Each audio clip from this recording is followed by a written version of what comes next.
Welcome to Sengoku Daimyo's Chronicles of Japan. My name is Joshua, and this is episode 126, New Beginnings. The local farmers couldn't help but talk. There was so much construction, but it wasn't entirely clear what was being built. The land between the mountains and the lake had been neatly groomed fields, but now that the government workmen had moved in, all those fields were being cleared. This new construction was much larger than anything the people had really seen before. Rocks were coming in from far-flung quarries, and local kilns were being set up to create tiles, while woodcutters were sent into the forest to bring logs to the site. There were various stories about what was going on: a new provincial government office, or perhaps a brand new temple. But perhaps the most outlandish was that this was going to be some kind of royal palace. The sovereign himself was taking an interest in this little slice of Omi, and he was going to abandon the home territories of Yamato and bring his entire court to the shores of Lake Biwa. I mean, what a far-fetched story, wasn't it? Last episode, we recapped a lot of the history of Prince Naka no Oe, aka Tenji Tenno, and how he had come to this point. The Ishii incident, the Taika reforms, as well as the reigns of his uncle Prince Karu, aka Kotoku Tenno, and his mother Takarahime, aka Saimei Tenno. With Takarahime's death, Naka no Oe was now, finally, as he might have thought, running things officially. He had prosecuted the war in Baekje, and with that loss, he had turned his focus back to the archipelago. He now had refugees to settle and defenses to set up. And then there were the embassies that would be coming in an apparent attempt to normalize relations post-conflict. That could only go so far, however, given that Tang and Shilla had simply turned their war efforts against Goguryeo. So one imagines that any diplomatic discussions were held with the understanding that the international order was still a bit in flux. And so we arrive in the 8th month of 665 as some of the first defensive castles were being erected. That same month, Tamna, the kingdom of the modern island of Jeju, sent ambassadors to the Yamato court. The diplomatic ties between Yamato and Tamna were a relatively recent occurrence, but with Baekje gone, one wonders if Yamato wasn't feeling out a new alliance on the continent. That said, Tamna does not appear to have been a major player on the international stage. They had been a tributary of Baekje, and may even have been one of the last holdouts of the Proto-Japonic language for a long time. Indeed, a 15th century Joseon history records a foundation myth of Tamna that emphasizes close early ties with the Japanese archipelago. Now, the following month saw another visit by Tang ambassadors, only a year after Guo Wutsong had come to the court. Guo Wutsong had been wined and dined, and things seemed to have gone over pretty well, as this time he returned, but he wasn't the one leading the embassy. That honor went to Liu de Gao, sub-prefect of Yizhou, among his many other titles. Yizhou is the same location where previous missions from Yamato to the Tang court had made landfall, so presumably Liu de Gao would have had experience with the embassies that passed through Yizhou, and so seems a logical choice to be sent over to the archipelago in exchange. This also seems like an escalation, with a more titled ambassador leading the party. It's possible that the Tang were trying to not only reset their relationship with Yamato, but they were also attempting to woo them to their side. The Tang likely knew that if they defeated Goguryeo, then they would have another problem to work out: the alliance with Shilla. Now, at the moment, both Tang and Shilla were in a partnership of convenience, but the Tang Empire didn't get where it was by just giving up territory, and Shilla was itself a bit ambitious. It would be in the Tang's dynasty best interest to have Yamato on its side in case Shilla became a problem later on. At the very least, the Tang court could have just been trying to make sure that Yamato would stay out of any continental entanglements, such as supporting Goguryeo. Now, within the Yamato court, it is unclear which way exactly they were leaning at this point.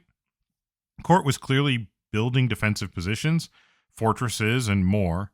And yet at the same time, there were likely those who welcomed any return to stable relations with the Tang. After all, there were still Wa in Chang'an and elsewhere, and There was still a hunger in the archipelago for the books and other goods that the Silk Road could provide. On the other hand, they may have felt more at home with Goguryeo or even Shilla.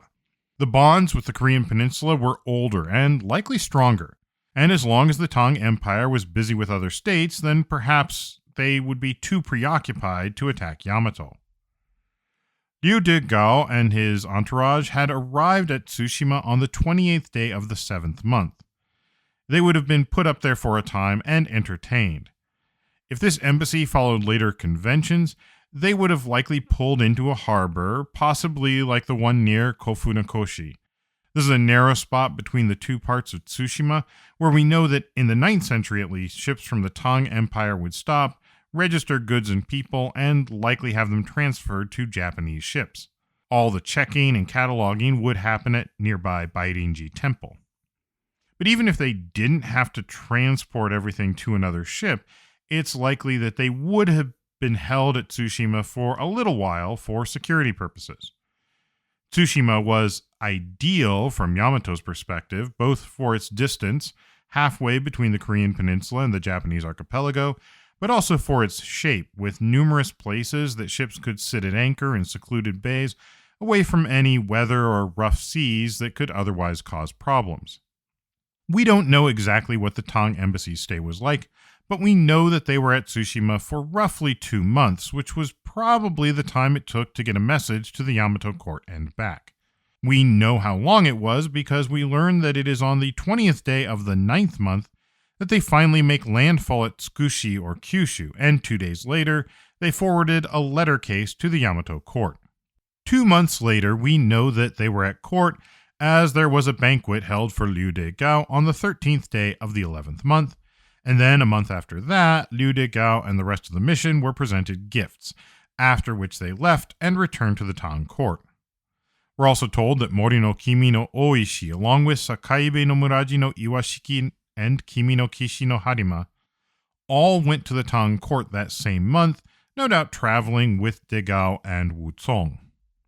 On the first month of the following year, Nyungyu of Goguryeo was sent to the Yamato court to offer tribute.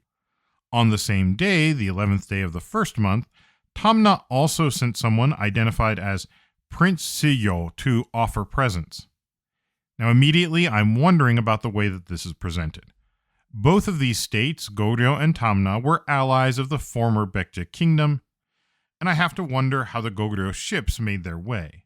I mean, did they come down the western side of the peninsula through the Bohai Sea, and thus past possible Tang patrols between their peninsula and the continental territories?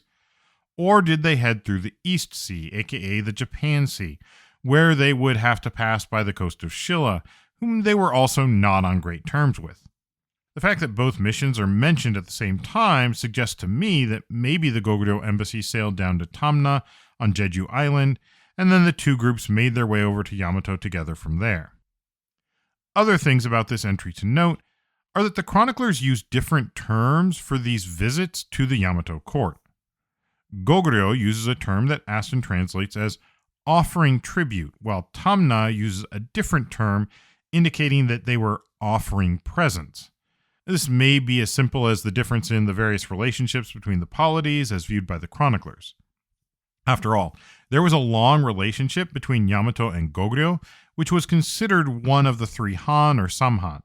Whether true or not, I could certainly see the chroniclers feeling that Goguryeo was in a subordinate relationship with Yamato. Tamna, on the other hand, was a more recent addition to the Yamato diplomatic sphere. As such, it would be understandable to me if the chroniclers saw it as a more independent entity.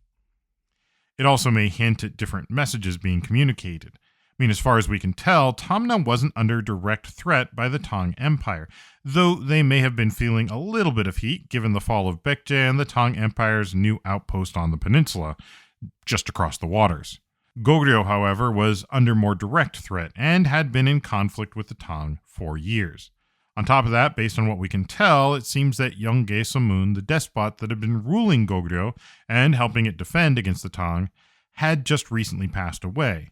It may have been that Goguryeo court was seeking support against Tang and Shilla as they were in a moment of instability themselves. As such, tribute may perhaps indicate that they were more formally petitioning Yamato for support of this kind. The Goguryeo envoy Nyungnu left about 5 months later, on the 4th day of the 6th month, but then another envoy, this time Minister Ulsang Umchu, arrived a little more than 4 months after that. Much like with the Tang, this feels like Goguryeo was upping the ante, sending higher-ranking officials to negotiate with Yamato. That lends some credence to the theory that there was something of a bidding war going on for Yamato's involvement in international affairs. For Yamato, however, it would seem that getting involved in continental affairs was hardly something they were itching to do. Instead, they continued their moves to fortify. Now, in local events, we know that on the 11th day of the 10th month of 665, while Liu de Gao's delegation was still in Yamato, there was a great review, by which they seem to mean a sutra reading, at Uji. It's unclear just where this was held, as I haven't found any references to any particular temple. However, it does indicate that there was activity in the area. Now, Uji is probably most popular today for its role as a setting in the tale of Genji, or Genji Monogatari. There indeed are numerous reminders there of the Heian period, including the Hall of Ujigami Shrine and the famous Hoodo, or Phoenix Hall of the Byodoin. In 1053, Fujiwara Yorimichi inherited the villa from his father, Fujiwara Michinaga, and he converted it into a Pure Land temple. Michinaga is thought to have been one of the people on whom Murasaki Shikibu based the character of the Shining Prince, Hikaru Genji. Now, that's all too late, though, for this moment in the Chronicles. We do have earlier references, though, to Uji as a place, as well as in various names. It seems to have been part of the territory of the Hata, who controlled much of the area of modern Kyoto and the environs. There's a temple, Hojoin, also known as Hashidera, which claims to date back to the 7th century, and so may have been the site of the above-mentioned sutra reading in 665. According to the temple's own legend, it was built around 604 when Hata no Kawakatsu built the famous Uji Bridge, or Hashi, hence Hashidera, on the orders of Prince Umayado, aka Sho Tokutaishi. Other sources give the date as 646. The temple was rebuilt in the 13th century, and as far as I can tell, nothing remains of the original temple, but it is possible that it was the site of this review. Now, the next non-diplomatic record of the Chronicles is from the 3rd month in 666. The crown prince went to the house of Saeki no Komaru no Muraji, paying a sympathy call as Saeki appears to have passed away after having been gravely ill. Saeki no Komaru no Muraji was one of those who had helped Naka no Oe in the Ishii incident. He had been introduced to the plot by Nakatomi no Kamatari, and then critical in the literal execution at the court. He may have later led forces against Furubito no Oe, that is, assuming that Saeki Be no Komaro is the same as Saeki no Muraji no Komaro. There's also a relative, possibly his son, Takunaha, who was one of the Yamato court's overseas envoys. Thus, one can understand that he had some importance to the royal family. We can probably assume that he had been involved in much more. The crown prince, we are told, lamented him on account of his loyal service from the very beginning. And, by the way, one of the confusing things in this part of the chronicle is the term crown prince. It doesn't help that the chroniclers were pulling from different records and sometimes using anachronistic titles for various individuals.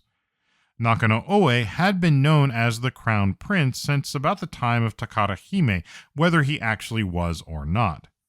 Now, however, he was in charge of the government, but it isn't clear that he had been formally invested as Tenno, as the sovereign. More than that, there is mention of an investiture in either 667 or 668, several years after his quote-unquote reign had begun. This makes some sense. After all, when Takara Hime passed away, there was a foreign war to prosecute, and that probably took a fair bit of resources. Plus, Naka no Oe had been running things for a while before that, or so we are told, so it would make sense if things just kept on going as they had been, and they held the actual investiture when they could finally get around to it. We also know that he was busy with various building projects, not just for the defense of the archipelago, but even a new capital and a new palace. We'll talk about it a bit more later, but suffice it to say that he may have been taking his time and gathering everything together. All of this makes the Chronicles themselves somewhat confusing, because they throw around the terms crown prince and sovereign, well, Sumera no Mikoto, the terms we translate today often as Tenno, almost interchangeably. Meanwhile, they've also stated that the crown prince was Prince Oama, Naka no Oe's younger brother. So based on my read of things, I believe we can distinguish between the two by whether or not it specifically calls them out as just crown prince or crown prince younger brother to the sovereign. The latter is clearly Prince Oama, and the first is most likely Naka no Oe. After all, for example, in this instance, why would Prince Oama be the one so struck by the death of Saeki no Muraji? Based on the story that the Chronicles have told us, wouldn't it make more sense that it was Naka no Oe lamenting the death of one who had helped put him on the throne, rather than sending his brother? So keep that in mind as we go through the narrative. I'll try to point out whom I believe we are speaking about, at least until we reach the point where Naka no Oe actually is invested, at which point I just assume that sovereign refers to him. Now, getting back to the Chronicles, in the 7th month of the year 666, some 4 months after the illness and death of Saeki no Komaru no Muraji, another disaster struck, this time a natural one. Great floods were reported. How widespread, we aren't really told. This is often a problem in a land with many mountains that often get large rains. It especially is problematic when much of your agriculture is based on being just at or below the level of the rivers and streams, so it can be flooded on purpose. We are told that the government remitted the land taxes and commuted taxes that year, likely as a form of disaster relief to those affected by the flooding. Now, in 666, we are told a story that actually links this reign to the previous. We are told that a monk named Chiyu gave the sovereign something called a south-pointing chariot. I'll talk about what that was in another episode. What's important here is to note that there was a previous entry in the era attributed to Saimei Tenno, aka Takarahime, where a monk named Chiyu, or something similar using different characters, also created a south-pointing chariot. Likewise, we are told in this reign how Naka no Oe installed a clepsydra, a water clock. This is also mentioned in the previous reign. Now, it's possible that these reference completely different accounts, or they could be connected in some way. The south-pointing chariot is probably not something that we'll have evidence of, as it would have been mobile and probably deteriorated over time. However, the water clock would have been a fixed installation with the possibility of some clear architectural remnants, and indeed, we think we know where at least one was built in Asuka. Both of the water clock entries say that it was the first time, though, so make of that what you will. Also in 666, we see some 2,000 people of Baekje who were settled in the east, possibly meaning the Kanto region, though this could be anywhere between modern Nagoya out to the far eastern edge of Honshu. They were maintained at the government's expense for 3 years, after which they were expected to have built new lives for themselves. In later periods, there is much to be said about men of the East, that is, men coming from the Kanto region, and there are those that point to this region as being the origin of many of the warrior traditions that would arise and become the military samurai. Some of the weapons and fighting styles, especially some of the horse riding archery, seems to point to a continental influence that made their way to the Kanto region and beyond. One has to consider just how much these Baekje settlers brought with them, and how did it grow, often beyond the view of the court and court chronicles. For now, though, it seems to have been largely just a form of a refugee program, since Baekje no longer had a kingdom to return to, and for anything else, we'll probably have to revisit later. Finally, we do have an omen in the winter of 666.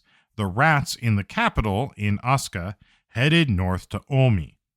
As with previous entries about rats departing the capital for a direction, this is again meant as an omen. It probably didn't actually happen, but it does foreshadow an account in the following year, when on the 19th day of the 3rd month, the capital, surprise, surprise, moved to Omi. And perhaps I shouldn't be too flippant. It was a surprise to have the capital move to Omi.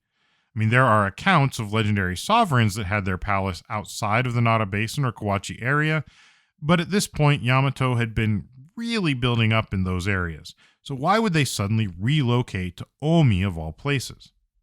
Probably because of the same thing that had been driving the rest of their large-scale building projects during this period. From the water castle protecting the Dazai to the various Baekje-style fortresses from Tsushima all the way to the Nara Basin. Omi was a naturally defensive position, and in such an uncertain time, having a well-defended capital must have seemed like a very good idea. In fact, though they didn't formally change the capital until the third month of 667, they probably had started work on it pretty much as soon as they got back from the loss at Hakusukinoe. Now, as far as locations go, it wasn't necessarily a bad choice. There were still routes to the port at Naniwa, which could still house various delegations when they arrived from the continent. There were also routes to the east leading to Owari and the rest of central and eastern Honshu, as well as mountain passes to get to the Japan Sea. The area where the new palace was located was in the district of Otsu. Otsu means something like big port, and I don't know if it was already a major port along the banks of Lake Biwa or if this is a name that came from having the capital there. Otsu was a long-inhabited area, even well before the 660s, and an important site for trade. In the southern end of modern Otsu city is Ishiyama-dera, the stone modern temple, which was built in the 8th century. But in front of the temple are the remains of the largest freshwater shell mound in Asia. As you may recall from some of our earlier episodes talking about prehistoric period in the Japanese archipelago, shell mounds are typically evidence of ancient settlements, remnants of dump sites where they could just throw their detritus. This probably included a lot more than just shells, but shells, bones, and sometimes things like pottery shards would remain. And while much of the wood and waste of the period would have disintegrated over time, well, shells don't exactly break down quickly. So these shell mounds accordingly provide important insight into the lives of people back in that day, and the size can also help us understand things about how large a settlement might have been or how long it was there. The sheer size of the shell mound at Ishiyama-dera likely indicates the region had been settled for many centuries prior to the 600s. In addition to the shell mound, and more closely related to the current times we are discussing, is evidence of a rock quarry found at the temple site and showing evidence of techniques familiar to people of the 6th to 8th centuries. You see, Ishiyama is a source of a particular white stone called wollastonite. The quarry sits below the main hall of the temple, and so it probably would not have been quarried after the hall was built, which was in the 700s, so the site is believed to have been active before that. From the composition of the stone and the markings on the remnants, we can see similarities to stones in the base of one of the temples at Kawara-dera in Asuka, which we've talked about before and which was one of the preeminent temples of its day. So this demonstrates a link between that region and the court even before the construction of the new Otsu Palace. So speaking of the palace, we've known of its exact position since about 1974, when archaeologists found evidence of the foundation of a large complex in a residential district in Nishikori. While some initially suggested it was an old temple, further evidence makes it pretty clear that it was the dairi, or inner sanctum of a palace. This is very much in the same mold as the Toyosaki Palace in Naniwa and various other palaces in Asuka from around the same period. In front or to the south of the dairi would have been the actual government buildings, but that area has not been excavated as far as I can tell. That brings up another question. Was this meant to be a full-on capital city, Otsukyo, or just a palace, the Otsunomiya? Well, so far we have only found the palace, but since the area is fairly built up, it may take time to find more, assuming it hasn't been destroyed by previous urban development in the area. There are some hints that there was more. While there were already a couple of temples that had been built by the mid-7th century, we do see several temples built in ways that not only borrow features from important Asuka temples like the layout of Kawara-dera, but they also match the alignment of the Otsu Palace ruins, hinting that they were built at the same time. For example, There are the ruins of an abandoned temple in Shigaminami, actually once thought to have been the Otsu Palace before the current site was found. There was also Sofukuji, a temple in the mountains nearby meant to protect the northwest from malign influences, likely based on continental geomantic concepts, part of what we might today think of as feng shui. This same kind of protective temple building is what we see in later capital cities. Of course, we know that this would not be a permanent capital for the nation of Yamato or Japan. I mean, we aren't that far off from the Nara period, and then a century later, the capital at Heian-kyo. But that couldn't have been known at the time. There was no way to know how long tensions with the continent would last, and it was just as possible that people at the time expected this to be a permanent move. Its preeminence lasted too. We do have evidence that even centuries later, the region was still known as an ancient capital. Now, no matter what Naka no Oe's intentions were in moving the capital to Omi, it didn't exactly go over well. It was apparently quite unpopular, so unpopular that the move was mocked in song at the time. That said, Naka no Oe's mind was made up and the move took place regardless. Before moving the capital, however, there was still business to attend to. Takara Hime and Princess Hashibito were reinterred together in the Misasage on Ochi Hill, and we are told that men of Goryeo, Baekje, and Shilla all mourned along the processional route. The crown prince, I'm assuming here Naka no Oe, given his connection to both of these women, apparently had started work on a stone sarcophagus. By this, Aston suggests they probably meant the actual stone vault of the tomb rather than just the coffin, which was also likely made of stone at this time. Now, this was in Kurumaki in Takatori in the Takaichi district of the Nara Basin. 3 months after the move to the new capital, the district of Kadono in the west of modern Kyoto presented the sovereign a white swallow, another omen of some sort. Remember, white animals that aren't otherwise white were generally considered omens or typically auspicious. The following month, on the 11th day of the 7th month, Tamna sent another embassy, this one led by a minister known as Chonma, with presents for Yamato. Now, this may have been the first envoy to actually visit the new Otsu capital, but certainly would not be the last. Chonma stuck around for a few months, and in the intercalary 11th month, which is to say the extra 11th month of 667, inserted to keep the lunar and solar calendars at least partially aligned, well, Chonma and his companions were presented with brocade and other cloth, as well as axes, sickles, and swords, presumably to take back home with them to their kingdom.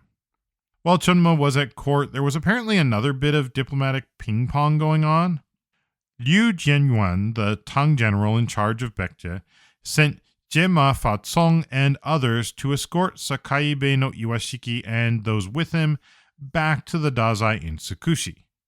They didn't stay long, though. We are told they arrived on the 9th day of the 11th month and left only 4 days later on the 13th day of the same.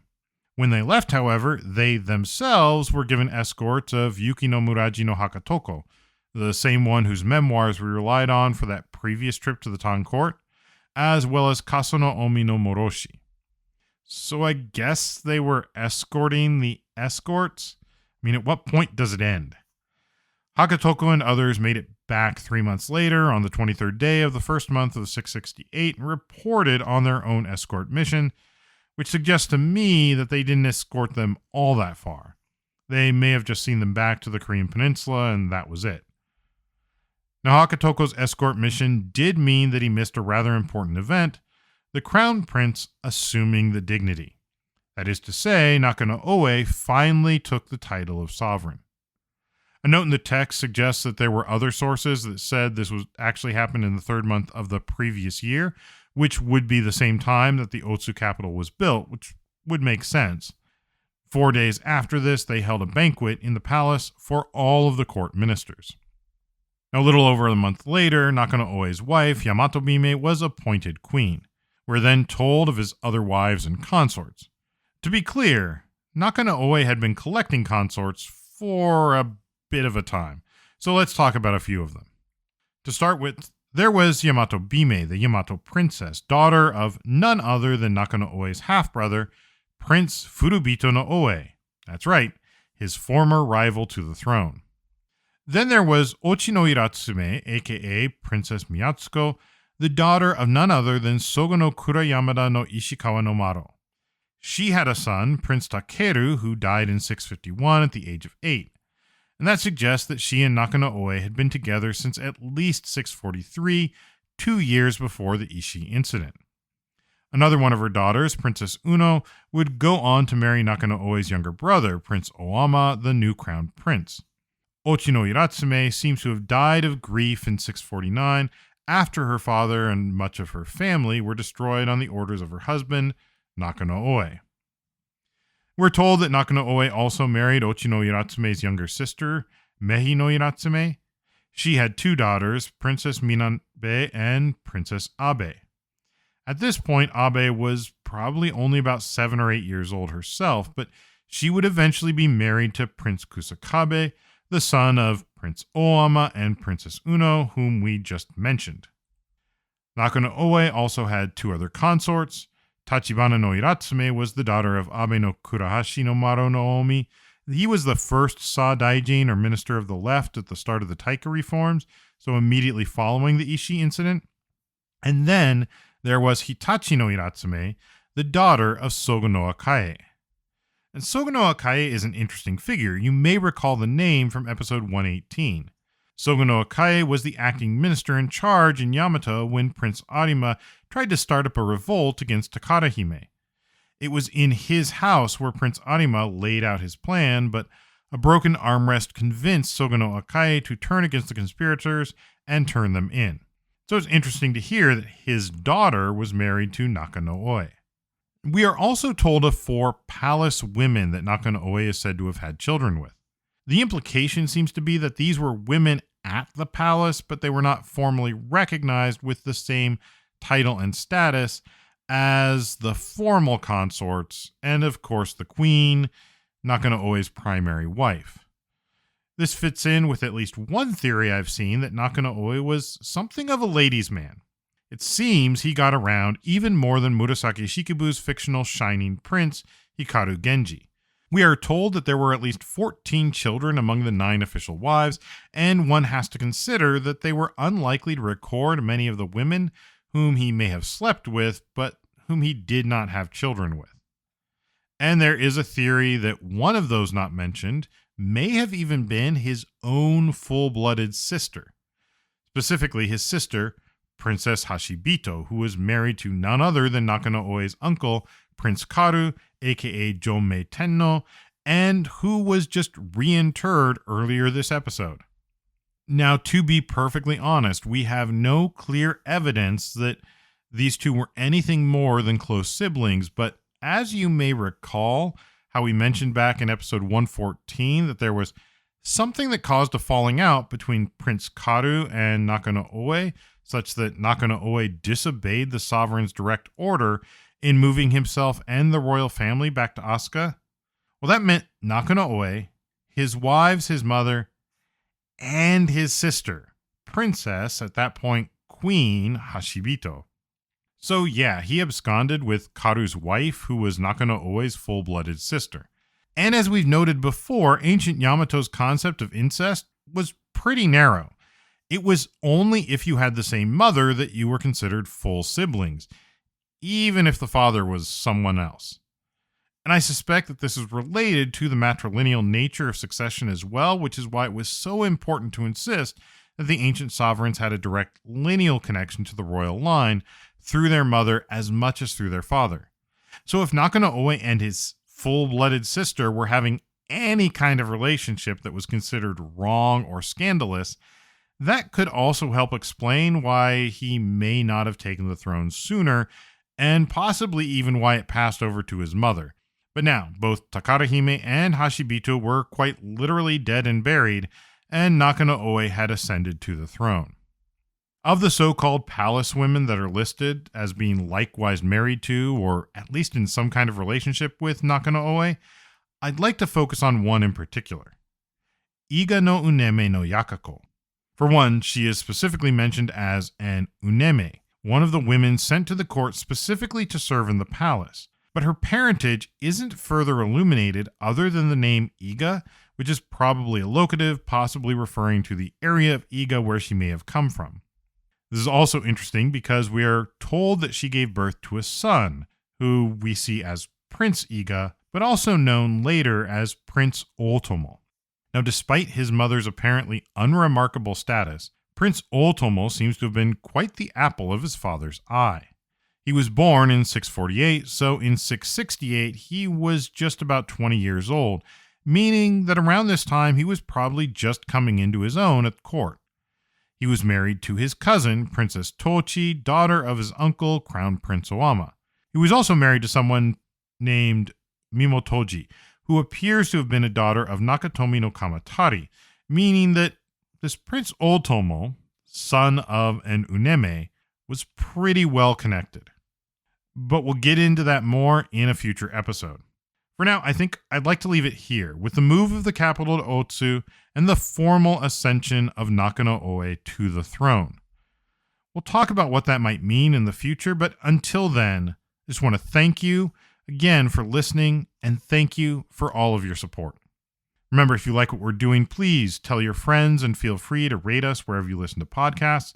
And if you feel the need to do more and want to help us keep this thing going, we have information about how you can donate on Patreon or through our Ko-Fi site, ko-fi.com/Sengoku Daimyo, or find the links over at our main website, sengokudaimyo.com/podcast, where we will have some more discussion on topics from this episode, as well as a few photos from around Otsu.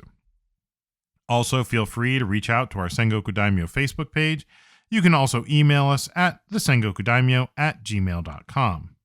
Thank you also to Ellen for their work editing the podcast. And that's all for now.